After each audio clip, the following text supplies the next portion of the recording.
Cycle की सवारी आज जो हमारी कहानी है, इसको किसी भी उम्र के लोग सुन सकते हैं और जो भी सुनेंगे उनको बेहद बेहद मनोरंजक और हास्यास्पद लगेगी। बहुत ही मनोरंजक कहानी है ये और जितनी बार भी सुने कभी बोर नहीं होंगे। तो चलिए सुनते हैं साइकिल की सवारी। लेखक कहते हैं, भगवान ये जानते हैं कि जब मैं किसी को साइकिल की सवारी करते या हारमोनियम बजाते देखता हूँ तब मुझे अपने ऊपर कैसी दया आती है।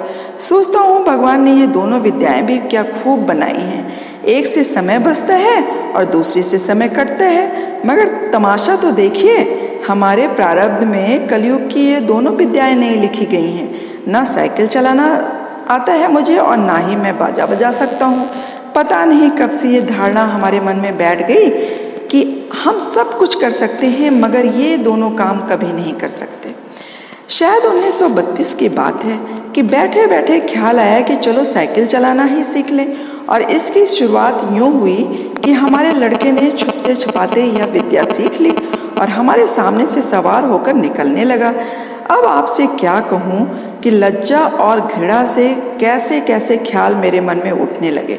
सोचा क्या हम ही जमाने भर के फिसड्डी रह गए हैं। सारी दुनिया चलाती है, जरा जरा से लड़के चलाते हैं, मूर्ख और गंवार चलाते हैं।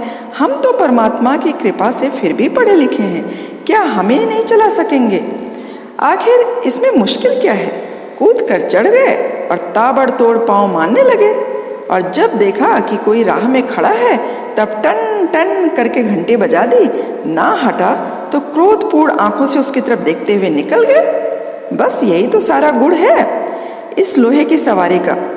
कुछ ही दिनों में सीख लेंगे। बस महाराज, हमने निश्चय कर लिया कि चाहे जो भी हो अब इसकी परवाह नहीं। दूसरे दिन हमने अपने फटे पुराने कपड़े तलाश किए और उन्हें ले जाकर श्रीमती जी के सामने पटक दिया कि जरा इनकी मरम्मत तो कर दो। श्रीमती जी ने हमारी तरफ अचरज भरी दृष्टि से देखा और कहा, इन कपड़ों को कहाँ से उठा लाए? अब इनमें जान ही कहाँ है? इन्हें तो मैंने फेंक दिया था। आप लाए कहाँ से? जहाँ से लाए हो वहीं डाल आइए। हमने मुस्कुराकर श्रीमती जी की तरफ देखा और कहा, तुम हर समय बहस ना किया करो। आखिर मैं इन्हें ढूंढ ढांढ कर लाया हूँ तो ऐसे थोड़ी ना उठा लाया हूँगा। कृपा करके इनकी मरम्मत कर ही डालो। मगर श्रीमती जी कहाँ चुप रहने वाली थी। वो बोली, पहले बताओ इनका करोगे क्या? हम चाहते थे कि घर में किसी को कानों कान खबर ना हो कि हम साइकिल सीखने जा रहे हैं और हम साइकिल सवार बन भी जाएं और इसके बाद जब इसके पूरी तरह से पंडित हो जाएं तब एक दिन जहांगीर के मकबरे को जाने का निश्चय करेंगे। घर वालों को तांगों में बिठा देंगे और कहेंगे, तुम चलो, हम तुम्हारे पीछे तांगे में आते हैं। जब वे चले जाएं तब साइकिल पर सवार होकर उनको रास्ते में मिलेंगे। हमें साइकिल पर सवार देखकर उन लोगों की क्या हालत होगी, हैरान हो जाएंगे। आंखें मल मल कर देखेंगे कि कहीं कोई और तो नहीं है, परंतु हम गर्दन टेढ़ी करके दूसरी तरफ देखने लग जाएंगे जैसे कि हमें तो कुछ मालूम ही नहीं, जैसे कि ये सवारी हमारे लिए तो बहुत ही साधारण बात है। झक मारकर लेकिन हमें श्रीमती जी को बताना ही पड़ा कि ये रोज रोज तांगे का खर्चा मारे डालता है, इसलिए साइकिल चलाना सीखेंगे, वरना वो साइकिल चलाना सीखने नहीं देती अगर मैं बहाना ना बनाता तो। श्रीमती जी ने बच्चे को सुलाते हुए हमारी तरफ देखा और मुस्कुराकर बोली, मुझे तो आशा नहीं कि ये बेल आपके मत्थे चढ़ सके। खैर यत्न करके देख लीजिए, मगर इन कपड़ों से क्या बनेगा? हमने जरा रौब से कहा, आखिर बाइसिकल से एक दो बार गिरेंगे या नहीं, और गिरने से कपड़े फटेंगे कि नहीं फटेंगे? जो मूर्ख हैं वो नए कपड़ों का नुकसान कर बैठते हैं, जो बुद्धिमान हैं वो पुराने कपड़ों से ही काम चलाते हैं, जैसे मैं।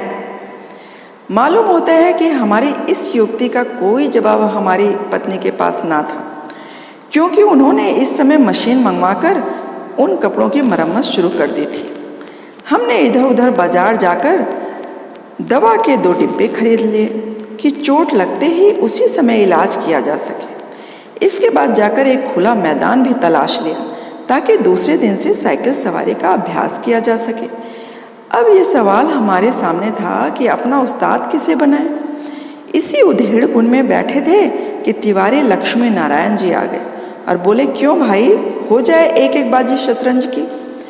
हमने सिर हिलाकर जवाब दिया, नहीं साहब, आज तो जी नहीं चाहता। क्यों? यदि जी ना चाहे तो क्या करें, हमने झल्ला कर कहा। यह कहते कहते हमारा गला भी भर आया। तिवारी जी का दिल पसीज गया। हमारे पास बैठकर बोले, अरे भाई, मामला क्या है? पत्नी से झगड़ा तो नहीं हो गया? हमने कहा, तिवारी भैया क्या कहें, सोचा था लाओ साइकिल की सवारी सीख लें, मगर अब कोई आदमी ऐसा दिखाई नहीं देता जो हमारी सहायता कर सके। बताओ, है कोई ऐसा आदमी तुम्हारे ख्याल में? तिवारी जी ने हमारी तरफ बेबसी की आंखों से ऐसे देखा मानो हमको कोई खजाना मिल रहा है और वे खाली हाथ रह जाते हैं।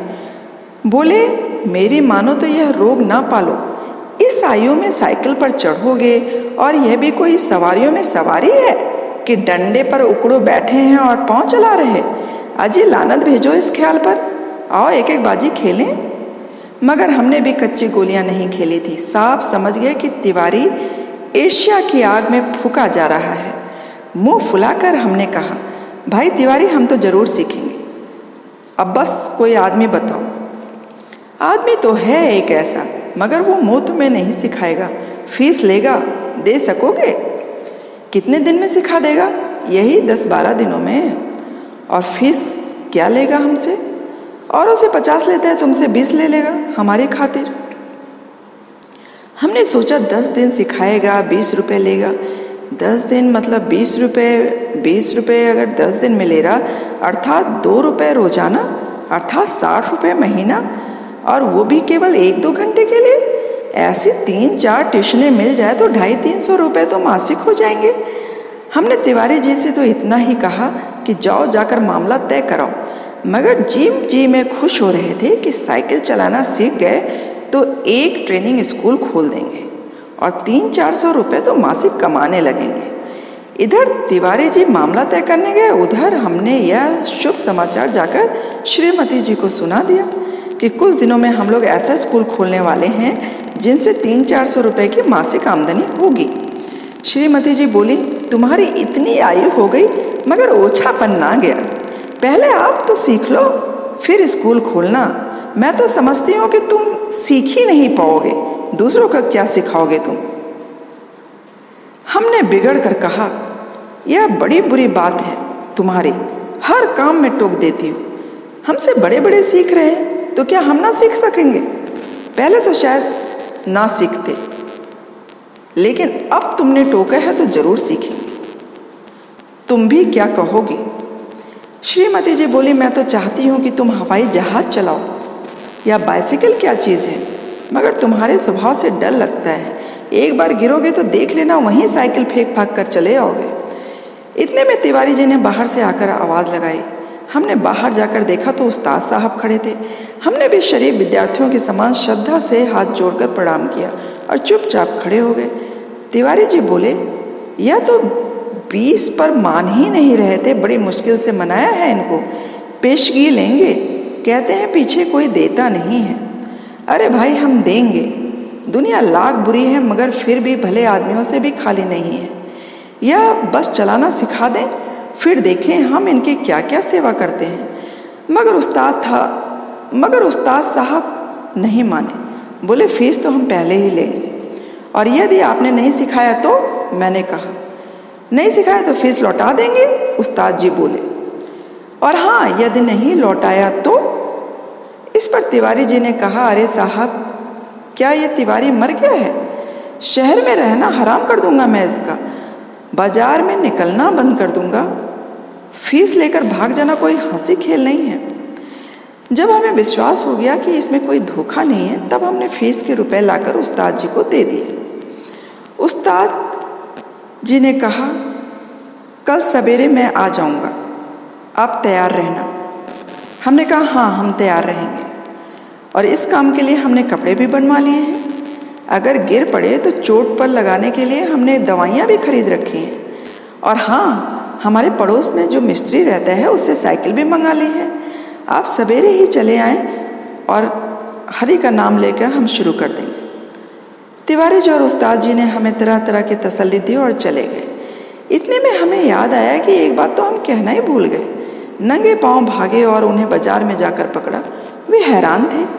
हमने हाँफते हाँफते कहा, उस्ताद जी हम शहर के पास नहीं सीखेंगे, लॉरेंस बाग में जो मैदान है वहीं सीखेंगे। एक तो वहाँ की मिट्टी बहुत नरम है, दूसरे चोट बहुत कम लगती है और वहाँ कोई देखता भी नहीं है। अब रात को आराम की नींद कहाँ, बार बार चौंकते थे और देखते थे कि कहीं सूरज तो नहीं निकल आया। सोते थे तो साइकिल के ही सपने आते थे। एक बार देखा कि हम साइकिल से गिरकर जख्मी हो गए हैं। साइकिल अपने आप से हवा में चल रही है और लोग हमारी तरफ आंखें फाड़ फाड़ कर देख रहे थे। अब आँख खुली तो दिन निकल आया था।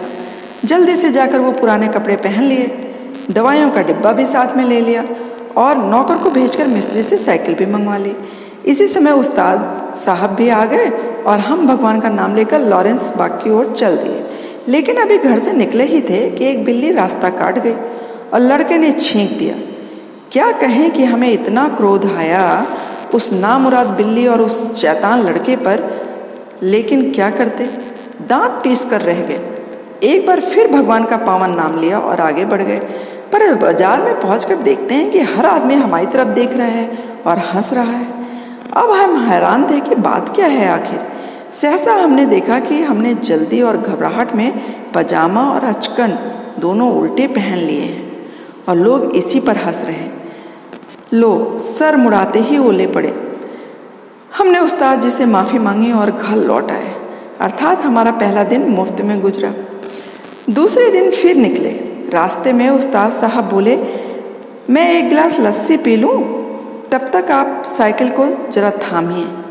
उस्ताद साहब लस्सी पीने लगे तो हमने साइकिल को ऊपर से नीचे तक देखना शुरू किया। फिर कुछ जी में आया तो उसका हैंडल पकड़कर चलाने लगे। मगर 2 ही कदम गए होंगे कि ऐसा मालूम हुआ जैसे साइकिल हमारे सीने पर चढ़ी आती है। इस समय हमारे सामने गंभीर प्रश्न ये था कि क्या करना चाहिए, युद्ध क्षेत्र में डटे रहें या हट जाएं। सोच विचार के बाद यही मैंने निश्चय किया कि ये तो लोहे का घोड़ा है, इसके सामने हम क्या चीज़ हैं। बड़े बड़े वीर योद्धा भी ठहर नहीं सकते। इसलिए हमने साइकिल छोड़ दी और भगोड़े सिपाही बनकर मुड़ गए। पर दूसरे ही क्षण साइकिल पूरे जोर से हमारे पांव पर गिर गई और हमारी राम दुहाई बाजार के एक सिरे से दूसरे सिरे तक गूंजने लगी। उस्ताद लस्सी छोड़कर दौड़े आए और अन्य दयावान लोग भी जमा हो गए। सबने मिलकर हमारा पांव साइकिल से निकाला। भगवान के एक भक्त ने डिब्बे दवाई का उठाकर हमारे हाथ में दे दिया। दूसरे ने हमारे बगलों में हाथ डालकर हमें उठाया और सहानुभूति से पूछा, चोट तो नहीं आई? जरा 2-4 कदम चलिए तो नहीं तो आपका खून जम जाएगा। इस तरह दूसरे दिन भी हम और हमारी साइकिल दोनों ही अपने घर से थोड़ी दूर पर जख्मी हो गए। हम लंगड़ाते हुए घर लौट आए और साइकिल ठीक होने के लिए मिस्त्री की दुकान पर भेज दी। मगर हमारे वीर हृदय का साहस और धीरज तो देखिए, अब भी मैदान में डटे रहे। कई बार गिरे, कई बार शहीद हो गए, घुटने तुड़वाए, कपड़े फड़वाए। पर क्या मजाल है जनाब जो छूट जाए साइकिल की सवारी। 8-9 दिनों में साइकिल चलाना सीख गए, लेकिन अभी उस पर चढ़ना नहीं आता था। कोई परोपकारी पुरुष सहारा देकर चढ़ा देता तो फिर लिए जाते थे। हमारे आनंद की कोई सीमा ना थी। सोचा मान लिया मैदान हमने, 2-4 दिन में पूरे मास्टर बन जाएंगे। इसके बाद प्रोफेसर, फिर प्रिंसिपल, इसके बाद ट्रेनिंग कॉलेज, फिर 300-400 रुपये तो मासिक कमाएंगे। तिवारी जी देखेंगे तो और ईर्ष्या से जल भुनेंगे। उस दिन उस्ताद जी ने हमें साइकिल पर चढ़ा दिया और सड़क पर छोड़ दिया कि ले जाओ, अब तुम सीख गए। अब हम साइकिल चलाते थे और दिल ही दिल फूले न समाते थे। मगर हाल ये था कि कोई आदमी 100 गज के फासले पर भी होता था तो हम गला फाड़ फाड़ कर चिल्लाना शुरू कर देते थे, अरे साहब बाईं तरफ हट जाइए। दूसरे फासले पर कोई गाड़ी दिख जाती तो हमारे प्राण ही सूख जाते। उस समय हमारे मन की जो दशा होती वो परमेश्वर ही जानता है। जब गाड़ी निकल जाती तब कहीं जाकर हमारी जान में जान आती। सहसा सामने से तिवारी जी आते हुए दिखाई दिए। उन्हें भी दूर से ही हमने अल्टीमेटम दिया कि तिवारी जी बाईं तरफ हो जाओ, वरना साइकिल तुम्हारे ऊपर ही चढ़ा देंगे। तिवारी जी ने अपनी छोटी छोटी आंखों से हमारी तरफ देखा और मुस्कुरा कर कहा, जरा एक बात तो सुनते जाओ। हमने एक बार हैंडल की तरफ, दूसरी बार तिवारी जी की तरफ देखकर कहा, इस समय बात सुन सकते हैं क्या? देखते नहीं हो साइकिल पर सवार हैं? तिवारी जी बोले, तो क्या जो साइकिल चलाते हैं वो किसी की बात नहीं सुनते? बड़ी जरूरी बात है, जरा उतर जाओ। हमने लड़खड़ाती हुई साइकिल को संभालते हुए जवाब दिया, उतर जाएंगे तो चढ़ाएगा कौन? अभी चलाना सीखा है, चढ़ना नहीं। तिवारी जी चिल्लाते ही रह गए। हम आगे निकल गए। इतने में सामने से एक तांगा आता दिखाई दिया। हमने उसे भी दूर से ही डांट दिया, बाईं तरफ भाई, बाईं तरफ, अभी नए चलाने वाले हैं हम। तांगा बाईं तरफ हो गया। हम अपने रास्ते चले जा रहे थे। एकाएक पता नहीं घोड़ा भड़क उठा या तांगे वाले को शरारत सूझी, जो भी हो तांगा हमारे सामने आ गया। हमारे हाथ पांव फूल गए। जरा सा हैंडल घुमा देते तो हम दूसरी तरफ से निकल जाते, मगर बुरा समय आता है तो बुद्धि पहले ही भ्रष्ट हो जाती है। उस समय हमें ख्याल ही ना आया कि हैंडल भी घुमाया जा सकता है। फिर क्या था, हम और हमारी साइकिल दोनों ही तांगे के नीचे आ गए और हम बेहोश हो गए। जब हम होश में आए तो हमने अपने घर में अपने आप को पाया और हमारी देह पर कितनी ही पट्टियां बंधी थी। हमें होश में देखकर श्रीमती जी ने कहा, क्यों, अब क्या ख्याल है? मैं ना कहती थी साइकिल चलाना ना सीखो? उस समय तो किसी की ना सुनते थे। हमने सोचा लाओ सारा इल्जाम तिवारी जी पर लगा दो और अपने आप सांप बन जाओ। बोले, यह सब तिवारी जी की ही शरारत है। श्रीमती जी ने मुस्कुराकर जवाब दिया, यह तो तुम उसको चकमा दो जो कुछ ना जानता हो। उस तांगे पर मैं ही तो बच्चों के साथ आई थी, घूमने निकली थी कि चलो सैर पर भी कराएंगे, चलो सैर भी कराएंगे और तुम्हें साइकिल भी चलाते हुए देख लेंगे। हमने निरुत्तर होकर आंखें बंद कर ली। बड़ी लज्जा आ रही थी कि पत्नी के आगे सारा भेद खुल चुका था। उस दिन के बाद फिर कभी हमने साइकिल को हाथ नहीं लगाया। तो ये कैसी लगी आपको कहानी? बताइएगा ज़रूर कि आपने ये कहानी पहले सुनी थी या नहीं। मिलते हैं फिर किसी और कहानी के। तब तक आप अपना ध्यान रखें, खुश रहें, स्वस्थ रहें, मस्त रहें।